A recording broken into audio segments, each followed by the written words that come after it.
This is a grammatical sentence formation course being taught by M. Kadirvadi Chennai. Dear friends, are you ready? Have you taken your note? Please keep it ready to start writing. Today, we are going to see gerund part 4. You just write heading gerund part 4. Gerund part 4. You see here, gerund is nothing but a verb now. அப்போ ஒரு verb ஐஎன்ஜில முடியும் போது அது noun ஃபார்ம்ல இருந்தா தான் gerund. அது verb ஃபார்ம்லயோ adjective ஃபார்ம்லயோ இருந்தா அது ஜெரண்ட் அல்ல. Understand? You just refer to part 1 for all explanations about the gerund. Last 2 கிளாஸ்ல என்ன பார்த்தோம்? ஜெரண்ட சப்ஜெக்டா யூஸ் பண்ணி we have written a lot of sentences. After that, gerund object use பண்ணி we have written a lot of sentences. Now, we are going to see gerund as a complement. Understand? You just write subheading. Gerund is used as a complement. Gerund is used as a complement. complement. Complement na complete பண்றதுன்னு அர்த்தம். இந்த complement போட்டா அந்த sentence வந்து complete ஆகும். இன்னொரு complement இருக்காது, வாழ்த்து. புரியுதா? காம்ப்ளிமெண்ட்ஸ் வாழ்த்துக்கள், தட் இஸ் டிஃபரெண்ட். அதாவது COMPLIMENT ஐ போட்டோம்னா காம்ப்ளிமெண்ட் ஆயிரும். இது வேற. இது காம்ப்ளிமெண்ட் வந்து பூர்த்தி செய்யறது. அப்ப அந்த காம்ப்ளிமெண்ட் அந்த இதை போட்டா தான் அந்த சென்டென்ஸ் பூர்த்தி ஆகும். அப்ப ஹியர் ஜெரண்ட் ஒரு காம்ப்ளிமெண்டா யூஸ் பண்ண போறோம். அது எப்படின்னு பாருங்க. How to take meaning, that is very important. எப்படி மீனிங் எடுக்கிறேன்னு பாருங்க. You just start writing. Okay, my favourite hobby is reading books. இங்க ஸ்லோ பண்ணணும். My favourite hobby is reading book அப்படி படிக்க கூடாது. அண்டர்ஸ்டாண்ட்? அது கண்டினியூஸ், பிரசன்ட் கண்டினியூஸ் ஆயிரும். அப்படி பண்ணக்கூடாது. ஏன்னா இங்க வரக்கூடிய ரீடிங் வந்து பிரசன்ட் கண்டினியூஸ்ல இல்ல, ஜெரண்ட்ல இருக்கு. புரியுதா? அதாவது வேர்ப் நவுன் ஃபார்ம்ல இருக்கு. அண்டர்ஸ்டாண்ட்? நவுன் ஃபார்ம்ல இருக்கு. அதனால ஜெரண்ட சோ எப்படி அர்த்தம் எடுக்கணும்னு அதை பாருங்க. My favourite hobby is reading books. என்னுடைய ஃபேவரட் ஹாபி என்னன்னா புக்ஸ் படிப்பது தான். என்னுடைய ஃபேவரட் ஹாபி என்னன்னா புக்ஸ் ரீட் பண்ணுவது தான். அப்படி அர்த்தம் எடுக்கணும். அப்பதான் அந்த சென்டென்ஸ் மற்றவங்களுக்கு புரியும். புரியுதா? அங்க ஸ்லோ பண்ணி எடுக்கணும். Next, his favourite hobby is playing cricket. His favorite hobby is playing cricket. His favorite hobby is playing cricket. அவருடைய ஃபேவரட் ஹாபி என்னன்னா கிரிக்கெட் விளையாடுவது தான். His favorite hobby is playing cricket. Next, my mother's hobby is watching serials on TV. My mother's hobby is watching serials on TV. இவருடைய மதர்னுடைய hobby என்னன்னா டிவியில serial பார்ப்பது தான். My mother's hobby is வாட்சிங் serials on TV. Next, his job is making kites for the children. His job is making kites for the children. அவருடைய job என்னன்னா குழந்தைகளுக்கு kite செய்வது தான். His job is making kites for the children. Okay, so like that you have to speak. Understand? நீங்க வேற continuous tense மாதிரி பண்ணிடக்கூடாது, slow பண்ணி எடுக்கணும். அதுதான் என்னுடைய காம்ப்ளிமெண்டுடைய ஒரு speciality. Okay, next, her duty is taking care of my children. Her duty is taking care of my children. அவருடைய டியூட்டி என்னன்னா என்னுடைய குழந்தைகளை பார்த்துக் கொள்வதுதான். Her duty is taking care of my children. Next, the nurse's duty is looking after my grandparents. The nurse's duty is looking after my grandparents. அந்த நர்ஸனுடைய duty என்னன்னா என்னுடைய grand பேரண்ட்ஸை கவனிப்பது தான். The nurse's duty is looking after my grandparents. Next, my work is giving a final touch to the design. My work is giving a final touch to the design. என்னுடைய work என்னன்னா டிசைனுக்கு final touch கொடுப்பது தான். My work is giving a final touch to the design. Next, his task is keeping all the computers in working condition. His task is keeping all the computers in working condition. அவருடைய task என்னன்னா எல்லா கம்ப்யூட்டர்ஸையும் working கண்டிஷன்ல வைப்பதுதான். His task is keeping all the computers in working condition. Next. One of his bad habits is smoking. One of his bad habits is smoking. அவருடைய bad ஹேபிட்ஸ்ல ஒன்று எதுன்னா smoke பண்ணுவது. One of his bad habits is smoking. Next. His assignment is arranging all the items in order. His assignment is arranging all the items in order. அவனுடைய assignment என்னன்னா எல்லா ஐட்டங்களையும் ஆர்டர்ல arrange பண்ணுவதுதான். His assignment is arranging all the items in order. Next. Her job is typing. Her job is typing. அவருடைய job என்னன்னா type பண்ணுவது. Next. His job is processing all the bills for payment. His job is processing all the bills for payment. அவனுடைய job என்னன்னா எல்லா பில்ஸையும் பேமெண்ட்டுக்காக process பண்ணுவதுதான். His job is processing all the bills for payment. Next. Her duty is keeping all the items in order. Her duty is keeping all the items in order.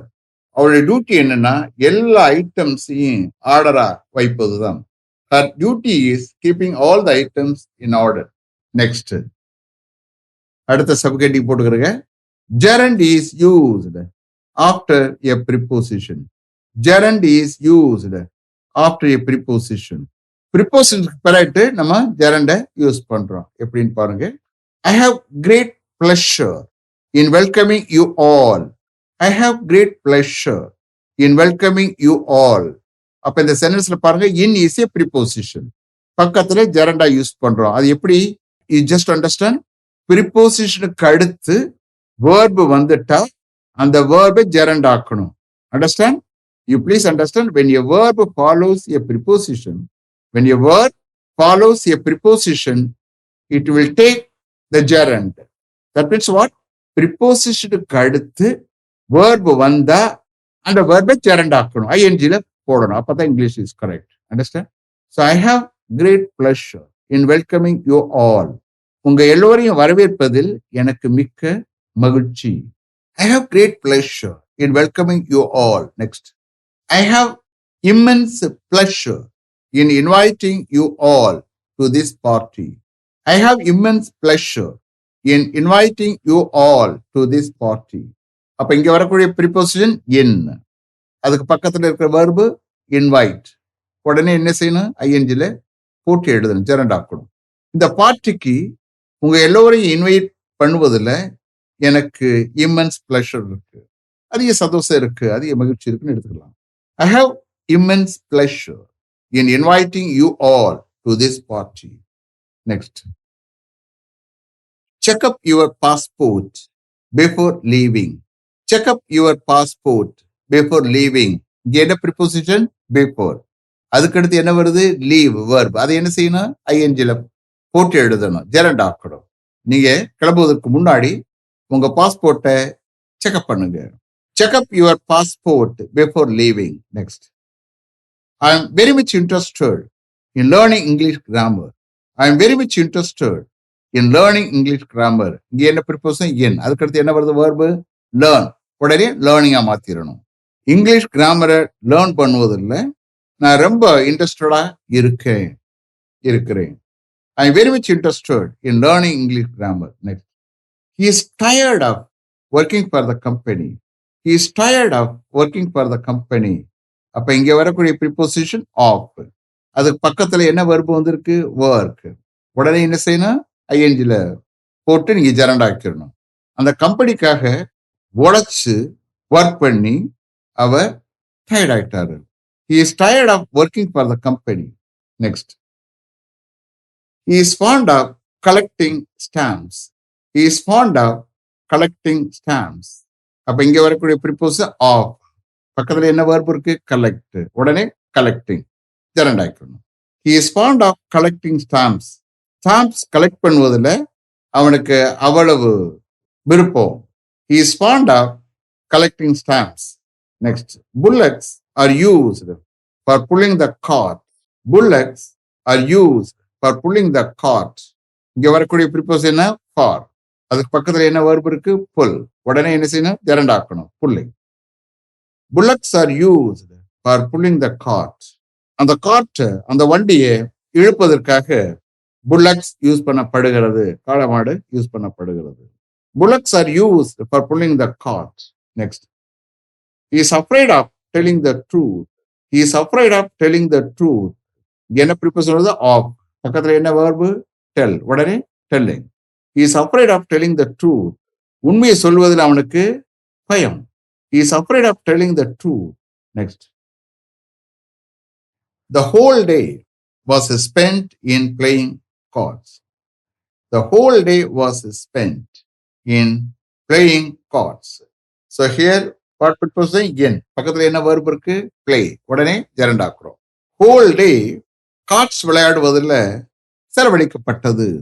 The whole day was spent in playing cards. Next, he was punished for telling a lie. He was punished for telling a lie. இங்க என்ன ப்ரிப்போஸ் இருக்கு? for. என்ன verb இருக்கு? tell. உடனே tell. He was punished for telling a lie. அவன் ஒரு பொய் சொன்னதற்காக தண்டிக்கப்பட்டான். He was punished for telling a lie. Next, he will call you on reaching home. He will call you on reaching home. இங்க என்ன preposition? on. பக்கத்துல என்ன verb இருக்கு? reach. உடனே reaching. வீடு போய் சேர்ந்ததும் அவன் உனக்கு கால் பண்ணுவான். He will call you on reaching home. Next, he will come here before going there. He will come here before going there. இங்க என்ன preposition? பக்கத்துல என்ன verb இருக்கு? go. உடனே going. திரண்டாக்கிறோம். அங்கே போவதற்கு முன்னாடி அவன் இங்க வருவான். He will come here before going there. Next, he borrowed some amount from me after spending all his money. He borrowed some amount from me after spending all his money. இங்க என்ன preposition? after. பக்கத்துல என்ன verb வருது? spend. உடனே gerund ஆக்குறோம். spending. அவனுடைய எல்லா பணத்தையும் செலவழித்ததுக்கு பிறகு அவன் என்னிடமிருந்து some amount borrow பண்ண கடை வாங்கினான். He borrowed some amount from me after spending all his money. Next, don't discuss this matter with a senior manager without informing the manager. Don't discuss this matter with a senior manager without informing the manager. இங்க என்ன preposition இருக்கு? without. With கூட preposition, ஆனா பக்கத்துல verb வரணும். அப்பதான் இந்த rule applicable ஆகும். சோ அந்த கேஸ் இங்க வந்து வித்துக்கு பிறகு நவுன் வந்திருக்கு, அதை விட்டுறணும். நீங்க வித்தவுட், அதுக்கடுத்து என்ன verb இருக்கு? இன்ஃபார்ம். அதனால ஜெரண்ட் ஆக்கிறோம். அண்டர்ஸ்டாண்ட்? மேனேஜருக்கு இன்ஃபார்ம் பண்ணாமல் இந்த மேட்டரை சீனியர் மேனேஜருடன் டிஸ்கஸ் பண்ணாதையே. Don't discuss this matter with the senior manager without informing the manager. Next, she usually watches TV after doing her homework. She usually watches TV after doing her homework. இங்க என்ன preposition இருக்கு? After. பக்கத்துல என்ன verb? do. அப்ப gerund ஆக்குறோம். அவளுடைய homework செஞ்சதுக்கு பிறகு அவ யூசுவலா டிவி பார்க்கிறாள். She usually watches TV after doing her homework. Then, this is used for cutting metals. This is used for cutting metals. இங்க என்ன ப்ரிப்போசிஷன்? for. பக்கத்துல என்ன verb? cut. உடனே ஜெரண்ட் ஆக்குறோம். கட்டிங். மெட்டல்ஸை கட் பண்ணுவதற்காக இது use பண்ணப்படுகிறது. This is used for cutting metals. Next, he is very keen on swimming. He is very keen on swimming. இங்க என்ன preposition? on. பக்கத்துல என்ன verb இருக்கு? swim. உடனே ஜெரண்ட் ஆக்கும்போது swimming. He is very keen on swimming. swim பண்ணுவதில் அவன் ரொம்பவும் ஆர்வமா இருக்கிறான். He is very keen on swimming. Next, I will not do anything without consulting my father. I will not do anything without consulting my father. இங்க என்ன preposition? without. பக்கத்துல என்ன verb? consult. அப்ப ஜெரண்ட் ஆக்கும் போது consulting. என்னுடைய ஃபாதரை consult பண்ணாமல் நான் எதையும் செய்ய மாட்டேன். I will not two anything without consulting my father. Is it clear? Have you written correctly? Okay. Let me finish up to this level. Thank you very much for having attended this class continuously. If you like this course, if you are interested in attending this class, if it creates any positive vibration in your mind, please share with your friends and others. It will definitely, certainly, and surely make my dreams realized. I will meet you this time tomorrow. Until then, goodbye. M. Kadrivedu. Thank you.